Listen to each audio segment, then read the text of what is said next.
Live coverage for you here on News Channel 8 over at the Washington, or the National Press Club, I should say, in Northwest D.C. We're about to hear from Muriel Bowser, just elected mayor of the District of Columbia. Excited that you are here with us, and I'm just humbled and grateful to have the opportunity to represent Washington, D.C., my hometown, as the next mayor of the District of Columbia.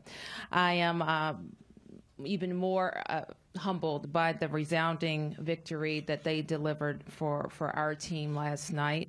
And we have heard from residents across the city in all 8 wards what Bill just mentioned, that they want a fresh start. They want to make sure that they have a mayor with energy and vision that's going to represent all of the city. I am appreciative of the clear mandate that they delivered yesterday, that the district will thrive only when we bring people together and only when we have a positive vision. Allow me to make a few comments about our team and my gratitude to our team, starting with my chairman, Bill Lightfoot, who set out on this path with us many, many months ago to get the job done. I want to acknowledge my treasurer, Ben Soto, my campaign manager, Bo Schuff, my entire team on the campaign who really worked long and hard to get the job done. Also, there were a number of officials that I was able to acknowledge last night, and I repeat my congratulations to them for their huge victories. I think at last night's speech, I didn't realize that Alyssa Silverman had won the at-large race. I've had the opportunity to speak to her this morning and offer my congratulations. And also to Carl Racine, the first elected Attorney General of the District of Columbia. I offer my congratulations to Carl. I too want to acknowledge several Washingtonians with yesterday's election will mark the end of their terms and their service capacity to the residents of the District of Columbia. And let me start with Mayor Vincent C. Gray, whom I talked to last night, and he pledged to give his 100% support to my team to make sure we have a smooth and effective transition of this government that we love for this city that we all love. Let me also acknowledge Jim Graham and Tommy Wells, whose service on the council will end at this year, as well as David Catania after 17 years of service on the council of the District of Columbia.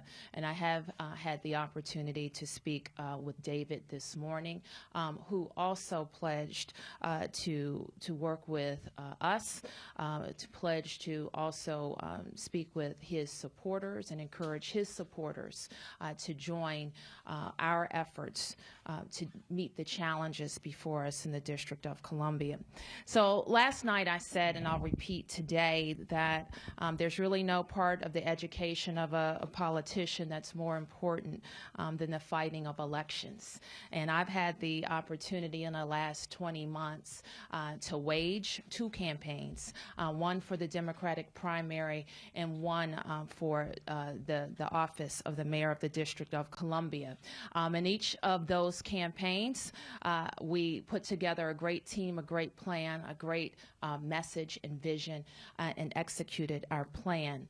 I also had the opportunity that no other Democratic nominee has had in the history of this city, and that's 7 months between our victory on April 1st and our victory last night. And I've said many times that I thought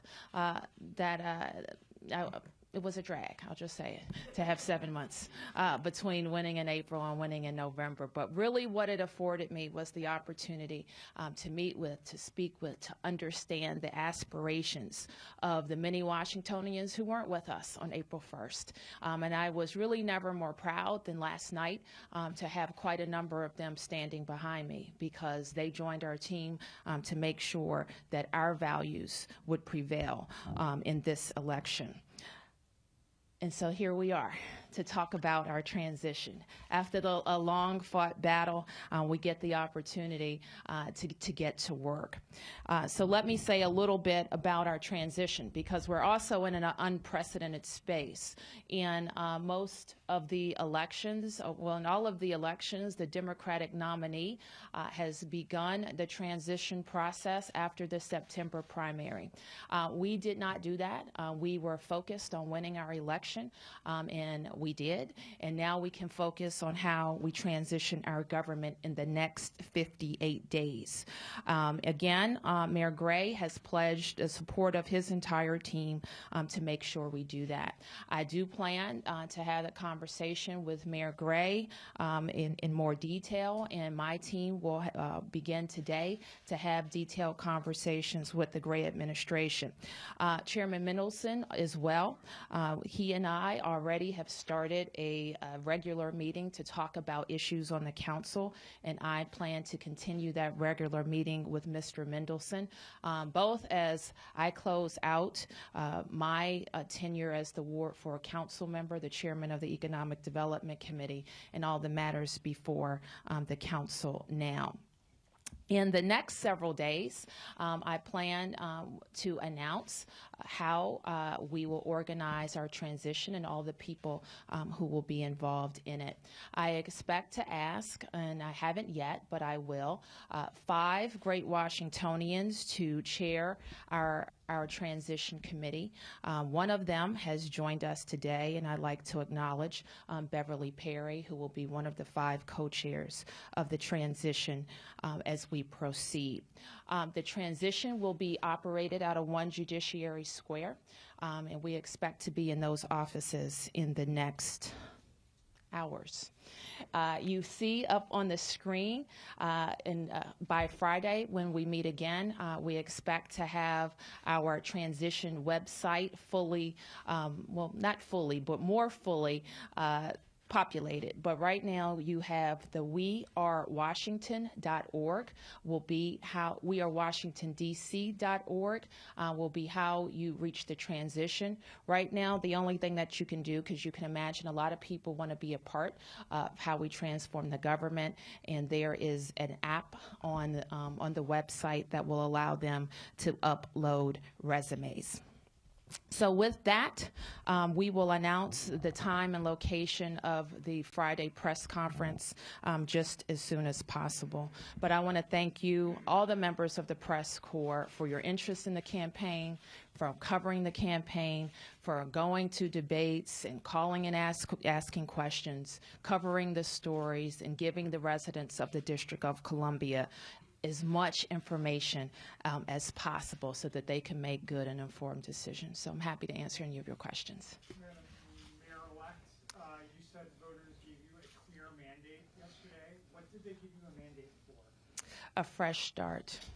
What they said was, this is the resounding message that we got.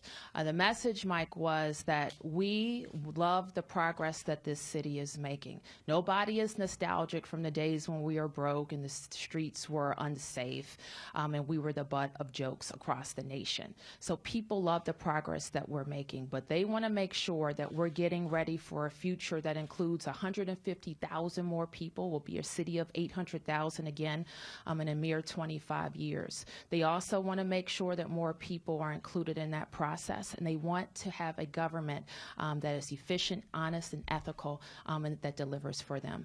And that's the message that we got. In addition to focusing on how we speed up school reform to do that, how we make sure that we're focusing on jobs and affordable housing and attracting and retaining a talented and energetic government. Just one follow-up question. When Mayor Fenty was elected in 2006, won all 143 precincts. After the Democratic primary, he hadn't talked about this previously, but he announced that he wanted to take over the school system. It was a very bold gesture. Do you anticipate rolling out some other big initiative at that scale in the coming months? Well, we're going to continue to have mayoral control of the schools.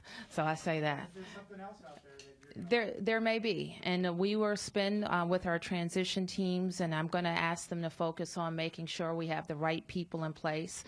But we know our challenges. Our challenges involve affordable housing, homelessness, and how we address growing our middle class. So we'll be focused on those issues in the next 58 days, and certainly in the first 100 days of my administration. Martin? So DCPS has already started implementing the changes to the school boundaries, and within the next couple of weeks, and once the lottery opens, they will get started with that. Now, you expressed opposition to some of those changes. Is there anything you're going to do in the meantime, or you're going to try to do to encourage DCPS to maybe delay, as you said you wanted to do? Well, I think that the beginning in January 2nd, I'm not of the belief that if anything happens in the next 58 days, it can't be undone or tweaked in the first 100 days, and that would be my expectation. Tom? Congratulations. First. Thank you. Last night you said, "I will make you proud." Yes. It was a reference, I'm sure, to the 3 council members who had to resign from office, the fact that the current mayor is still under investigation. How will that ethics history, first of all, how did it affect your campaign going around the city? And how will it guide you when you have to deal with developers and major executive decisions that you have to make? You know, I was thinking about that, and it's a kind of a simple explanation. I met this little girl I met on the campaign trail some couple years ago. Actually, I don't think I was running for mayor. I may have been running for re-election, and I shared with people through our video last night that one thing that has surprised me is how closely the children are watching us. But this little girl, she lived in Ward 3. She lives in Ward 3, and she really had no reason to know me or who I was, but she did. And she told me that she just loved me and she was a fan and she had a little gaggle of friends and she was the leader of the pack. And I always remember this little girl as being, you know, if you don't get anything right, you have to make sure you don't let this little girl down and all the little girls like her across the District of Columbia. That's how I've conducted myself for the last 7 years in office, to go down to the council and do the right thing and make the right decisions. And it's very important to the people of the District of Columbia that we have a government that's focused on the values that we've talked about for the last 20 months with integrity at the top of the list. If I could just clarify, the media certainly has made a great deal about all the ethics issues with the city mayor. How much of a role do you think it played in your campaign after your defeat of Mayor Gray in April? Well, I think the issue of ethics has been a top issue. It's more important to some than others, but I think the regular people out there, they don't talk about ethics. They talk about a mayor that they can trust, and a mayor that will make them proud, and a mayor that will be focused on issues that relate to them. And so that's what's important. Yes, sir. What is your vision for taxing and regulating marijuana, and how quickly do you think you should receive a bill that you can sign that will make it legal to sell marijuana?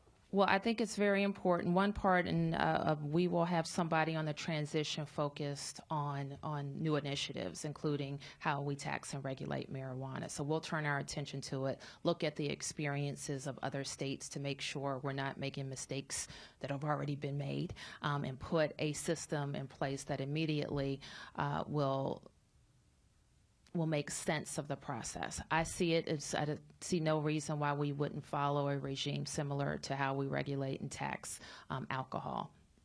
Would you allow the initiative to take effect without a tax and regulate structure in place?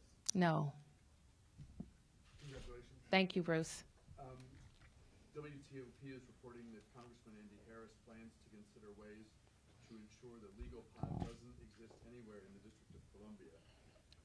How hard and how soon do you intend to make your voice heard on not just this issue, but issues like this one where the city speaks either through a referendum or through the bill passing process? Well, we have, and I should have mentioned earlier that I spoke with our Congresswoman last night to congratulate her, and she sent my team her congratulations as well, but immediately got down to business about what the change landscape at the Congress could mean for the District of Columbia. So I will turn my attention to that immediately to make sure that we are protecting what the voters of the District of Columbia want and have expressed at the ballot box, and make sure we have a very aggressive agenda to do that.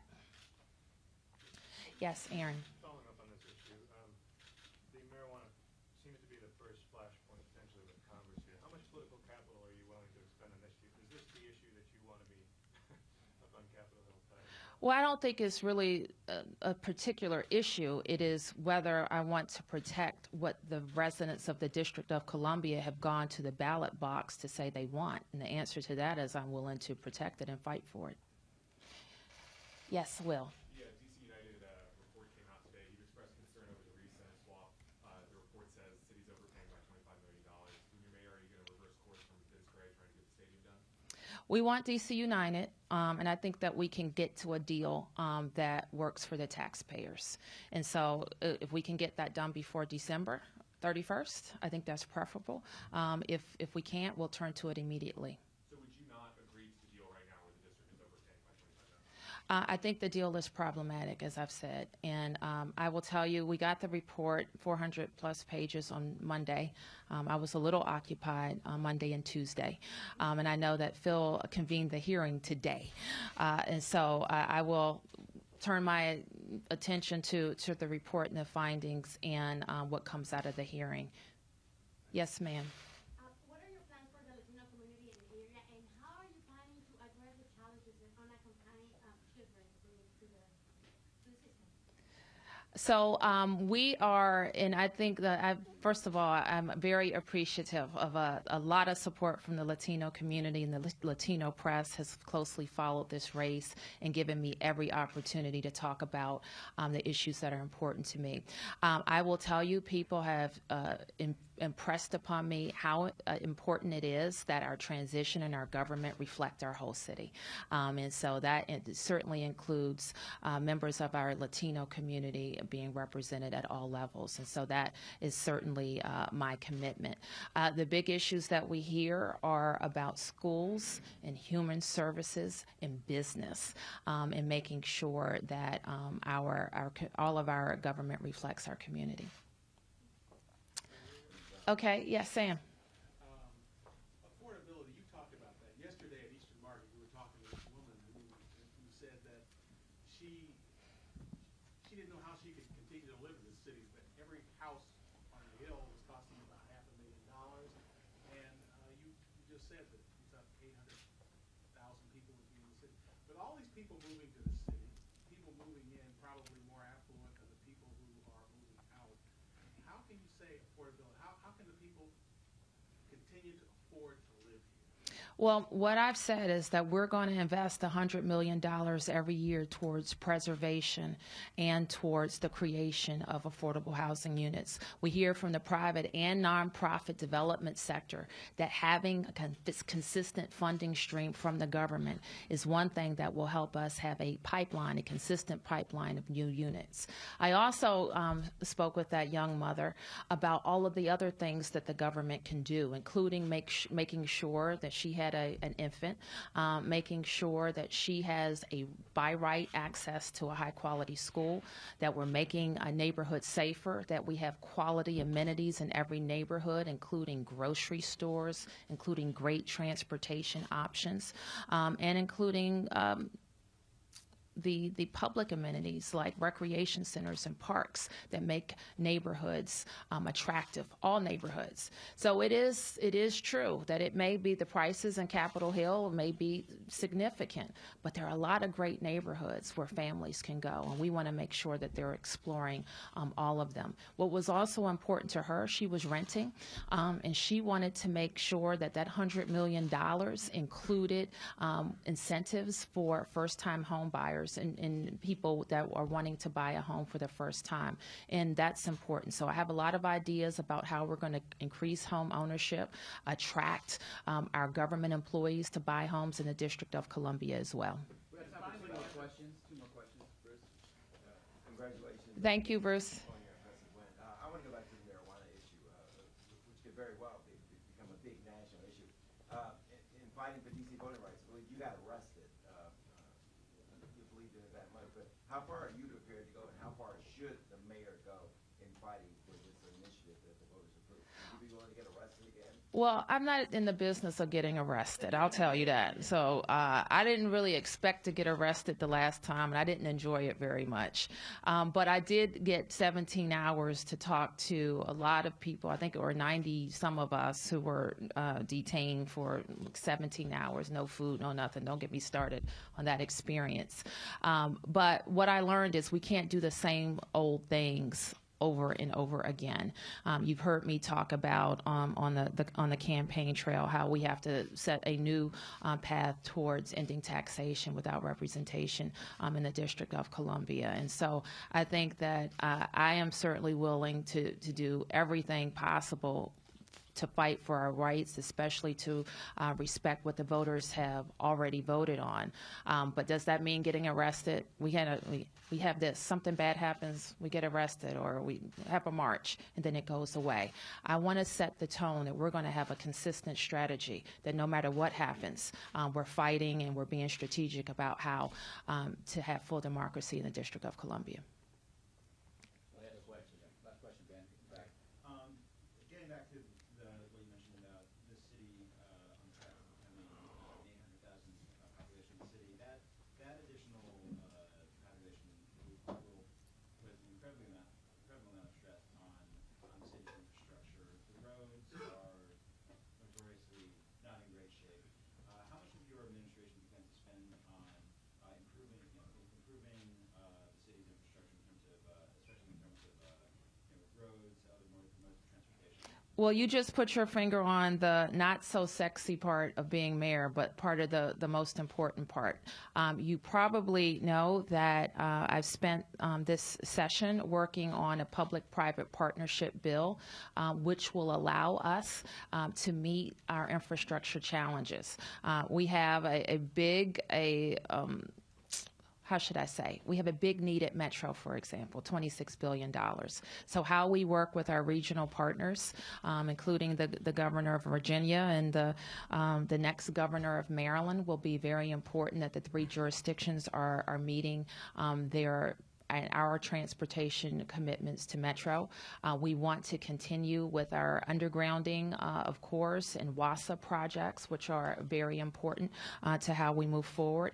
We want to invest more in bus, which is critically important. We have a streetcar plan that's on the table that we want to make sure is appropriate for how the city grows.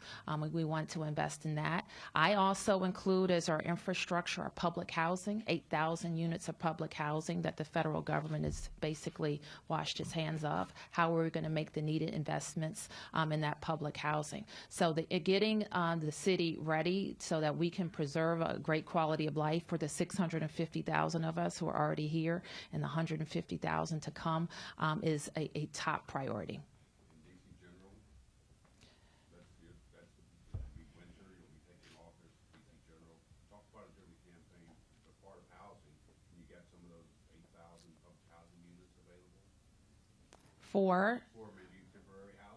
Yes, most of them are occupied, as you know. Some of them, there are, I would say, probably dozens, maybe a few dozen that could get back online for emergency. You know, there is a process.